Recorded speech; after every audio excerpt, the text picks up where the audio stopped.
Direct Investisseur vous est présenté par FX Pro.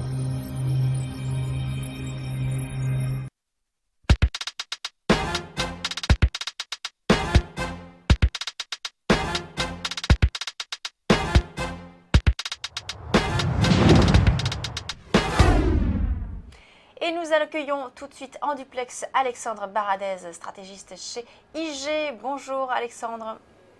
Bonjour, bonjour à tous. Alors on va parler tout d'abord de l'euro-dollar qui a baissé hier fortement, une séance, on est redescendu vraiment à 1,11 alors qu'on était sur les 1,13 et quelques. On remonte un petit peu aujourd'hui. Est-ce que vous pensez finalement que l'on va poursuivre ce mouvement de rebond ou est-ce que la séance d'hier est annonciatrice d'une baisse à nouveau de l'euro-dollar ? Pour l'instant, les niveaux touchés ne donnent pas cette information-là. C'est-à-dire qu'on reste, malgré les mouvements importants, on a vu hier effectivement l'euro qui a décroché de la zone des 1,13, qui est tombé quasiment sur les 1,11, qui rebondit ce matin à plus de 1,12. Donc on voit qu'il n'y a pas de poursuite de tendance baissière d'hier, mais ce qui est important, c'est de voir qu'il n'y a pas non plus d'entrain sur la question grecque. C'est-à-dire qu'on a eu cette détente très sensible sur les marchés actions qui ne s'est pas traduite sur l'euro par rapport au dollar, et on a le sentiment que l'euro-dollar, lui, englobe des questions beaucoup plus larges, beaucoup plus macroéconomiques et surtout beaucoup plus monétaires. Ce qu'on a vu hier, l'accélération baissière notamment, elle est intéressante parce qu'elle est intervenue notamment quand un des membres de la Banque centrale américaine, qui s'appelle Powell, a indiqué qu'il y aurait, selon lui, 2 relèvements de taux en 2015, un en septembre qui était donc très probable, et un autre en décembre possible, un peu moins probable, mais possible quand même. Il a indiqué qu'il était même possible que le chômage, que la baisse du chômage accélère plus vite qu'anticipé d'ici la fin de l'année. Donc il y a eu un discours très optimiste sur l'économie américaine et qui a renforcé les anticipations de relèvement de taux, mais surtout il a mis le doigt sur ce que les marchés n'aiment pas, à savoir, c'est pas tellement le premier relèvement qui fera la question, c'est le rythme des relèvements suivants qui sera observé. Et ces propos ont eu pour effet de tendre rapidement le dollar par rapport à l'euro et on est tombé. Alors, comment on peut travailler ça aujourd'hui ? On voit bien que depuis plusieurs jours, on est toujours dans cette zone assez large, on va dire, entre les 1,11 et les 1,14 et on n'arrive pas à en sortir. C'est succession d'accélération haussière et baissière, mais sans en sortir. Moi, je pense que les grosses tendances qu'on pourra exploiter sur plusieurs jours, elles vont commencer à apparaître à la baisse. Je dis bien la baisse.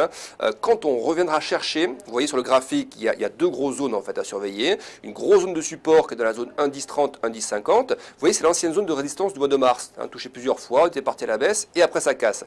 Pour moi, un signal baissier moyen et long terme, donc exploitable non pas sur 1 heure ou 2, mais sur plusieurs jours à plusieurs semaines, ce sera un retour dans cette zone de prix. Arriver à clôturer sous les moyennes mobiles en daily et clôturer dans cette zone de prix. Et là, je pense qu'effectivement, il y aura très peu de probabilité de rebond de l'euro-dollar. Et là, on ira chercher à nouveau les 1,06, 1,05 et probablement la parité. Donc, vous voyez, là, on se placerait pour des trades de 500 à 1000 pips à horizon de plusieurs semaines. Pour l'instant, on est toujours dans cette zone, vous voyez, qui est bien cadrée. 1,1430 en résistance et 1,1030 en support. Moi, je ne travaillerai pas les positions longues sur l'euro-dollar tant qu'on n'est pas au moins cherché les 1,1430. Vous voyez, tant qu'on est dans cette zone de prix, laissez l'euro-dollar bouger et on va chercher les décalages sur les grosses zones qui sont encadrées sur le graphique. Alors justement, Alexandre, si vous deviez traiter sur les cours actuels, vous privilégierez donc un scénario plutôt baissier, mais vous auriez un stop de protection qui serait placé légèrement au-dessus des 1,14, c'est ça, 1,1437 ? Oui, voilà, ceux qui veulent vraiment prendre position, mais j'insiste là-dessus, moi je ne pense pas que ce soit une zone très propice pour le très très court terme, si vous voulez. On le fait, si vous voulez, on a conseillé dans le market live régulièrement, des prises de position en intraday, mais sur des petites variations de 20-25 pips. Mais pour ceux qui traitent sur des tendances de quelques jours, la zone actuelle, on le voit bien, regardez, hier on perd 100 pips, on les regagne ce matin. Donc on voit bien qu'il n'y a pas de suivi de la tendance. Donc dire rentrer maintenant pour un short sur l'eurodoll et viser l'indice et en dessous de l'indice, effectivement ceux qui veulent vraiment rentrer, il faut mettre des stops assez lointains, si vous voulez, à 1,1430. Et moi je ne suis pas sûr que l'eurodoll ait tout de suite, je dis bien là d'un jour qui viennent, la capacité d'enfoncer tout ça. Je pense qu'il peut très bien piéger un peu la tendance, revenir taper les 1,1430, monter à 1,15 et retomber ensuite. Donc je pense qu'il y a beaucoup de pièges dans cette zone de prix et c'est pour ça que je pense que ces 2 grosses zones sont des vraies zones d'entrée intéressantes à moyen terme. Donc méfiance, ceux qui veulent vraiment tenter, mais à ce moment il faut éloigner les stops et le risque de perte était quand même assez élevé. Donc je trouve que le ratio rendement-risque dans la zone de prix actuelle est assez moyenne, alors que sur les 2 grosses zones indiquées, vous voyez, je reste baissier sur l'eurodoll. Il faut bien donner une tendance, moi je reste baissier sur l'eurodoll. Mais je pense qu'à court terme, on peut encore aller gratter la zone des 1,14, 1,15, voire un peu au-dessus, et seulement après retomber. Donc méfiance, je pense qu'il faut rester baissier sur l'eurodoll très clairement à moyen terme, mais le très court terme peut réserver des pièges, donc je préfère vraiment surveiller ces 2 grosses zones qui sont beaucoup plus, à mon avis, intéressantes en termes de ratio rendement-risque. Justement, sur le très court terme, Alexandre, les moyennes mobiles qui servent de support, elles peuvent provoquer un léger rebond avant de repartir à la baisse ?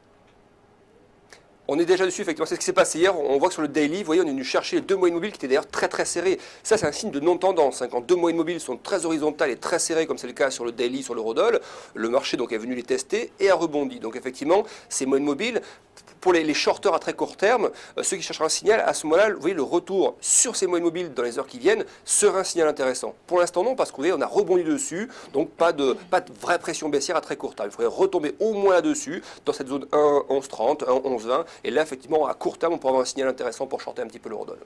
Alors on avance avec un autre actif dont on va parler maintenant, c'est le S&P 500, l'indice américain, qui était dans une zone de consolidation depuis plusieurs mois et on arrive vers la borne haute de cette phase de consolidation. Est-ce que vous pensez que l'on va dépasser cette résistance ?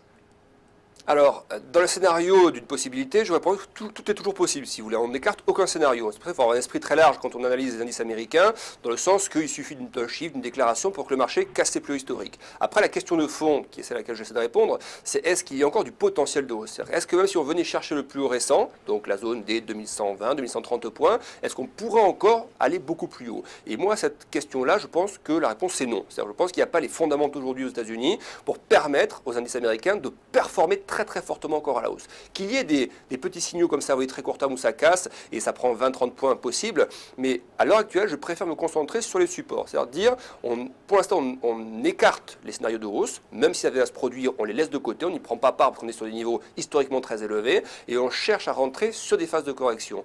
Et il me semble que, on le voit d'ailleurs récemment, vous voyez, sur l'accélération des marchés européens, il n'y a pas eu le même suivi sur les marchés américains. Les 4-5% pris en quelques jours sur le CAC et le DAX, on n'a quasiment rien eu sur les indices américains. Donc ils sont restés très stables par rapport à la situation européenne. Donc, je ne veux pas dire que c'est un sentiment de marché topiche qui va retomber, mais malgré tout, c'est un signe qu'il faut regarder. Et donc, je surveillerai plutôt les supports. Vous voyez, la première zone qui me paraît intéressante pour les scalpers, c'est 2100 points. Si on arrive à lâcher cette vingtaine de points sur laquelle nous sommes pour l'instant, au-dessus des 2100 points, qu'on retombe ce support-là, je pense que pour les scalpers, même pour ceux qui traitent en swing, c'est-à-dire sur plusieurs jours, le 2100 points est une vraie bonne zone d'entrée à nouveau en correction pour taper les 2070 et les 2040 points. Donc, je resterai pour l'instant à l'écart des stratégies haussières pour des raisons techniques et pour des raisons macroéconomiques, et je surveillerai surtout les supports comme zone d'entrée à la baisse, première zone de short à 2100 points. Alors, Alexandre, juste par comparaison par rapport aux autres indices américains, justement, si on regarde un peu le Russell ou le Nasdaq Composite, on peut remarquer qu'on a inscrit de nouveaux sommets sur ces indices-là. Est-ce que vous ne pensez pas justement que ça peut être un signe, ce sont des indices qui ont un peu d'avance par rapport à S&P et que ça fait état d'un potentiel de hausse qui est là. C'est vrai que le timing d'intervention n'est pas bon parce que les niveaux de stop seraient assez lointains dans cette configuration. Mais est-ce qu'on ne peut pas parler au moins d'un potentiel haussier qui est là? Alors j'ai du mal à le définir, si vous voulez. J'ai du mal à abonder dans ce sens-là pour plusieurs raisons. La volatilité est toujours relativement basse. On est retombé dans la zone des 12, 13 sur le VIX pour le S&P notamment. Et moi, je mets souvent en parallèle les trois gros indices, si vous voulez. S&P, Dow Jones et Nasdaq, mais pas le composite. Je prends le 100, Nasdaq 100, qui regroupe les 100 plus grosses valeurs. Effectivement, le composite a dépassé ses plus hauts. Le 100 ne les a pas dépassés et en est encore assez loin, si vous voulez. Le Dow Jones n'est pas non plus revenu proche de ses plus hauts. On a encore à 250, 300 points ou au moins 200 points des plus hauts historiques. Et donc, tant qu'on est dans cette configuration où on navigue légèrement sous les plus hauts, je parle pour le S&P, pour le Dow Jones, je pense que le risque d'une simple transition et d'une phase de baisse reste toujours présent. Donc, j'écarte pour l'instant ces scénarios. S'ils arrivent, ça veut dire qu'on n'y prendra part, donc tant pis, on ne sera pas dedans, mais il me semble que le fait que le Nasdaq Composite ait touché ses plus hauts et se passe un peu au-dessus ne constitue pas pour autant un signe précurseur que les autres vont le faire.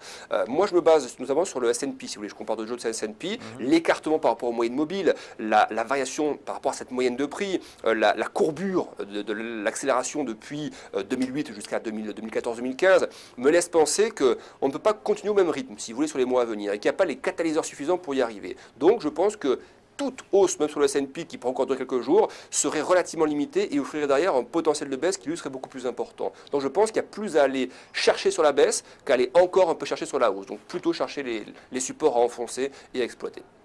Et on termine un dernier mot rapidement avec le pétrole, le WTI, qui consolide toujours. On est vraiment maintenant depuis plusieurs mois au niveau aux alentours des $60. Est-ce que vous pensez que ça va se poursuivre, ce niveau à ce niveau-là, ou est-ce qu'on pourrait avoir un scénario soit haussier, soit baissier? Alors, on est sur une zone qui est assez rare sur le marché des matières premières, notamment sur le pétrole. Quand vous regardez le graphique, on voit bien à l'écran cette zone de transition, toute la grosse phase de baisse, la zone support proche des 1,40, proche des 40, 42. On a rebondi ensuite, donc un rebond assez sensible. Et ensuite, on voit que le marché, là, regardez sur les par rapport aux moyennes mobiles, sur ce graphique en daily, on est juste au-dessus des moyennes mobiles. C'est-à-dire qu'on les a tapées plusieurs fois, mais on n'arrive pas à les enfoncer pour l'instant. C'est-à-dire que le marché arrive à épouser la courbure des moyennes mobiles, 50 et 100 périodes, sans parvenir à les enfoncer. Alors, on pourrait dire, donc c'est un signe. Si ça tape plusieurs fois le support, que ça n'enfonce pas, c'est un signe. Moi, je pense que le risque de retournement est encore pour l'instant toujours un peu présent. Là où je pense que c'est un très bon point d'entrée pour le baril, à exploiter à court terme, donc en scalp, potentiellement même dans les heures qui viennent, on a les stocks de pétrole brut cet après-midi, c'est la zone des 61,8-62 dollars. Vous voyez, c'est une première zone de résistance intermédiaire. Si on voit que le marché, après tous ces rebonds sur les moyennes mobiles, commence à attaquer les 62 dollars, WTI donc, je pense qu'on peut chercher à très court terme à rallier les 63, 63,5, première zone. Et si on arrive à cette zone de prix, je pense qu'il faut laisser les positions ouvertes et chercher l'extension de tout le creux que vous avez sur l'écran. Vous voyez, tout le creux qui se trouve à gauche. Quand on projette cette zone de prix par rapport à la zone de rupture, eh bien, on a un objectif technique entre 66 et 68 dollars le baril. Donc, première zone d'entrée court terme, 62 dollars avec un stop à 60 dollars. Et si on arrive à rallier le plus haut récent, à ce moment, on laisse la position ouverte pour aller chercher une extension jusqu'à 66 à 68 dollars. Merci beaucoup Alexandre Baradez, donc analyste chez IG. On marque une pause. On se retrouve tout de suite sur Direct Investisseur.